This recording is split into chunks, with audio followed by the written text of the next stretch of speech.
Good morning student primary 1A. Jumpa lagi dengan Nika ya. Hari ini kita akan melanjutkan tematik ya. Ini di tematik buku 1G ya. Nah, sekarang kita lanjutkan ke pembelajaran 5 dan 6 subtema 1. Ya, subtema 1 ini temanya benda hidup dan benda tak hidup di sekitarku. Nah, sekarang kita ke pembelajaran 5 di halaman 23. Ayo mengamati.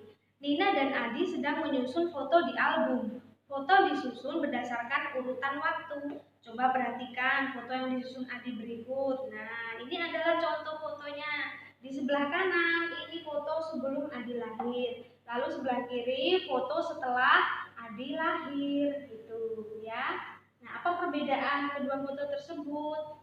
Nah, di sini masih belum ada Adi ya, hanya Nina. Lalu di sini sudah ada Adi yang masih bayi ya. Lalu Nina sudah agak besar gitu kakaknya, gitu ya. Di sini semua duduk, lalu di foto ini ayah dan Nina berdiri, gitu ya. Perbedaannya. Nah, sekarang yang di bawahnya, ayo membaca.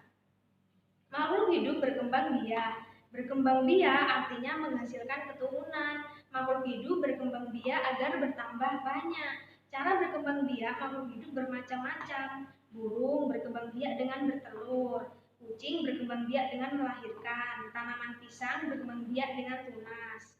Nah, ini adalah contoh berkembang biak. Jadi artinya berkembang biak ya. Ini berkembang biak ini artinya memperbanyak ya, memperbanyak atau menghasilkan keturunan.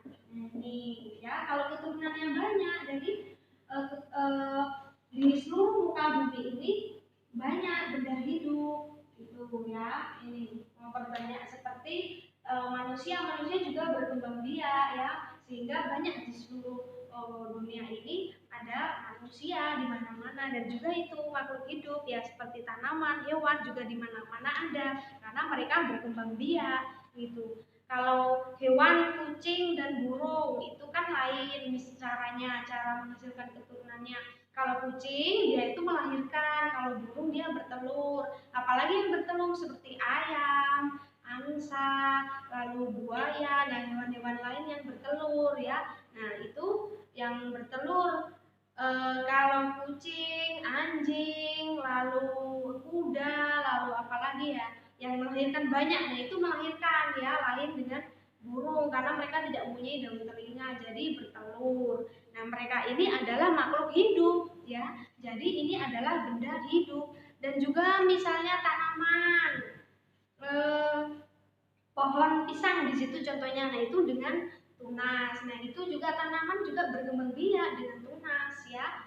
Tunas yang tunas itu yang di gambarnya coba ini. Nah, ini di bawahnya ini contohnya ini adalah tunas ya. Nah, ini juga nanti bisa menjadi calon pohon pisang yang baru ya.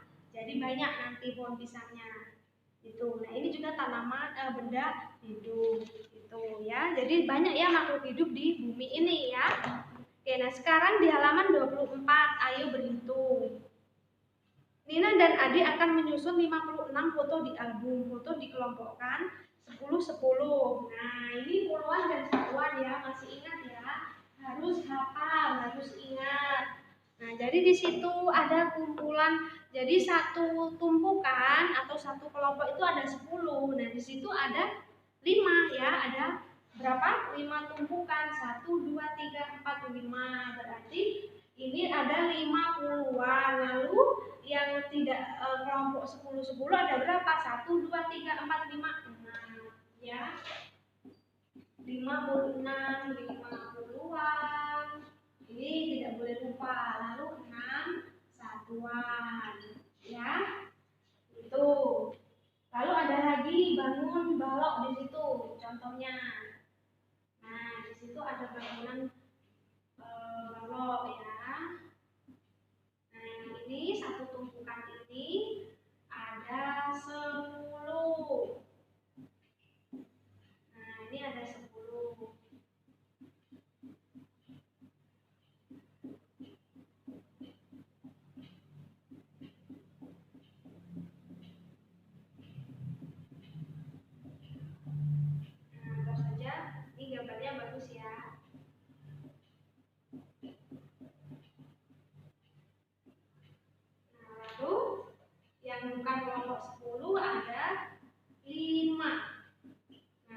kan 1, 2, 3, 4, 5, 6.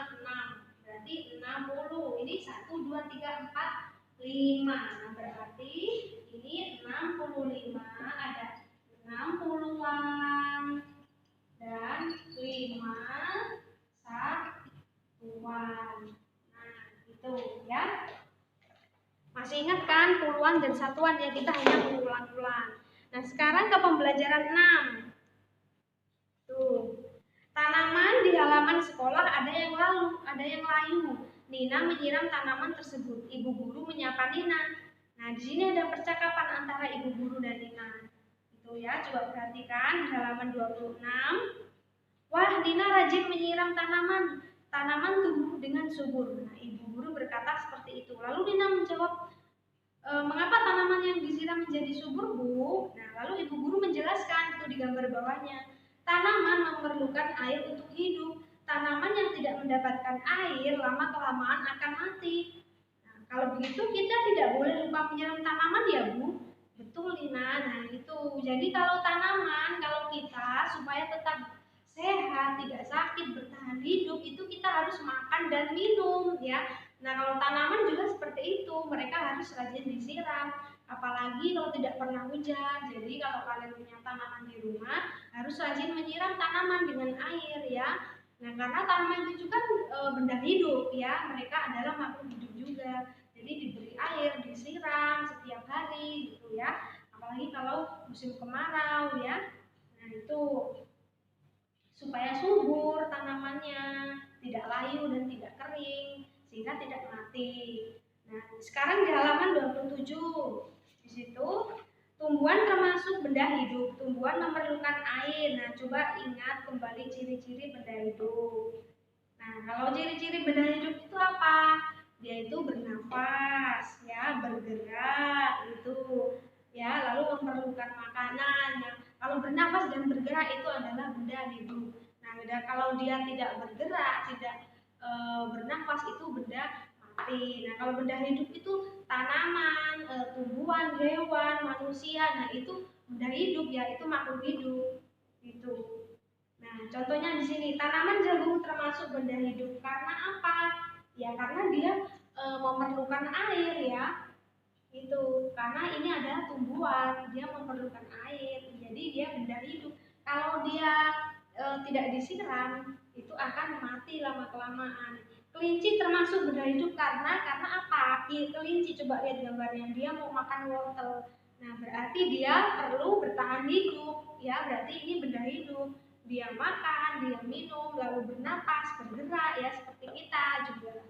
Kita bernapas, bergerak, makan, minum, gitu. Karena itu adalah benda hidup, gitu, ya. Nah, itu. Nah, sekarang ke halaman bawahnya 27 ya. Itu ayo mengamati. Nah, di sini ada kalimat, banyak kalimat nih yang belum disusun. Nah, ini adalah kira-kira apa ya? Ada hikmat, ada oleh, ada permusyawaratan, dipimpin kerakyatan. Nah, ini coba kita susun ya. Ini kira-kira bunyi sila keberapa ya? Itu yang paling panjang. Kalau ada hikmat, ada kerakyatan, ada dipimpin, dan itu berarti sila keempat. Keempat itu lambangnya kepala banteng ya. Di situ berarti sila keempat. Nah, bunyinya kerakyatan yang dipimpin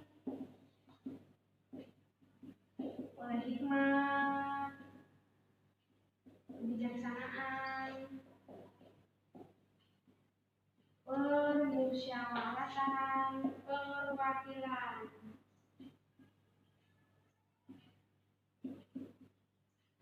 Tintanya mau habis ya, bermisi. Nah, kalian sudah hafal pasti ya.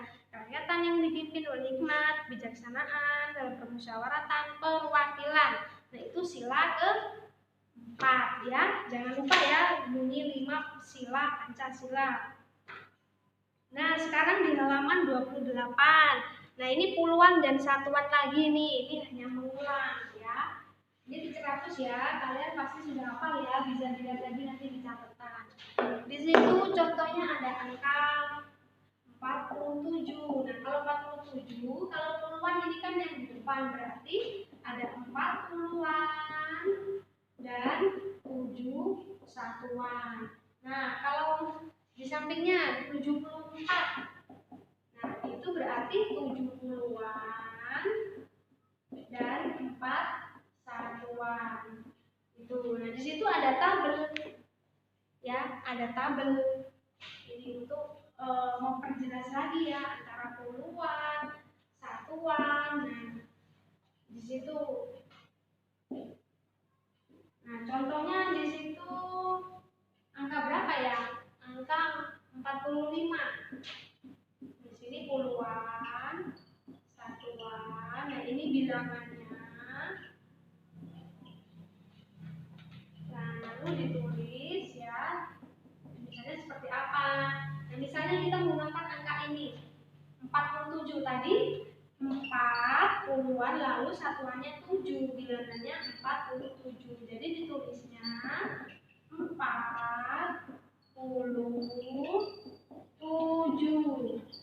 Nah, kalau 45 coba ya. 45 kalau yang di depan itu kan puluhan, kalau yang di belakang satuan, berarti 4 puluhan lalu 5 satuan, bilangannya 45. Penulisannya 45. Nah, lalu kalian boleh lanjutkan angka yang lain. Oke? Nah, teacher kira cukup sampai di sini ya untuk pembelajaran hari ini. Jika ada pertanyaan atau yang belum jelas, boleh hubungi teacher. Nanti tugasnya silakan lihat di Google Classroom. Oke semuanya, thank you. Goodbye.